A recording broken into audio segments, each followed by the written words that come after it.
There was a little valley between two hills. We were on one hill and the enemy was on the other. Then we got orders to move the machine gun about 50 meters to the left of the big tree that was in the middle of the valley and to find a safe place to put it before the enemy blew us all up.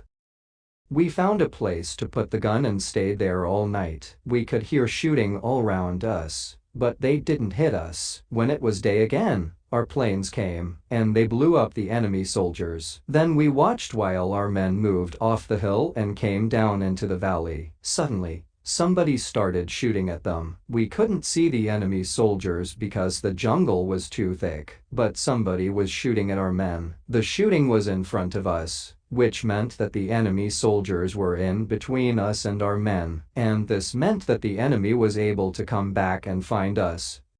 So we had to get out fast. We began to move back to the hill, but Doyle suddenly saw more enemy soldiers who were going towards our men. We waited until they got to the top, then Bones began shooting with the machine gun. He probably killed 10 or 15 enemy soldiers. Doyle and I and the other two men threw grenades, but then an enemy soldier shot Bones in the head. I pulled the machine gun from his hands and shouted to Doyle. There was no answer. 2 of them were dead, and Doyle was only just alive. I picked up Doyle and put him across my shoulders. Then I ran towards the hill. There were bullets flying all around me from behind, and then I saw more enemy soldiers in the low grass in front of me. They were shooting at our men on the hill. I ran fast, shouting and screaming as loudly as I could, and suddenly I was in the middle of our soldiers, and everybody was pleased and hitting me on the back. My shouting and screaming frightened the enemy soldiers away. They just ran. The weeks went past slowly. I got a letter from my mom, and I wrote back to her that everything was okay. I also wrote a letter to Jenny Curran and asked Mom to ask her parents to send it on to her, but I didn't get a reply. Bubba and I decided that we would get a shrimp boat when we got home again, and catch shrimps, and make a lot of money. Bubba planned it all. It started to rain one day, and it didn't stop for 2 months.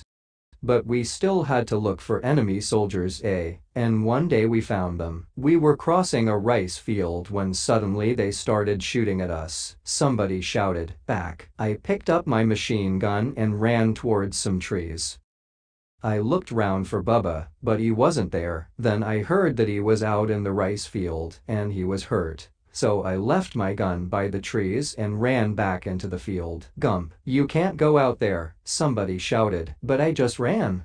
Halfway out, I saw another man who was hurt. He was holding a hand up to me, so I picked him up and ran back to the trees with him. Then I ran out again and found Bubba. There was blood all over him, and he had 2 bullets in his stomach. He looked up at me and said, "Forrest, why did this happen?" What could I say? Then he said, "Play me a song on the harmonica, will you?" There was still a lot of shooting going on, but I played a song. Then all the color went out of Bubba's face, and he said something very softly, "Home," and then he died. And that's all I've got to say about that.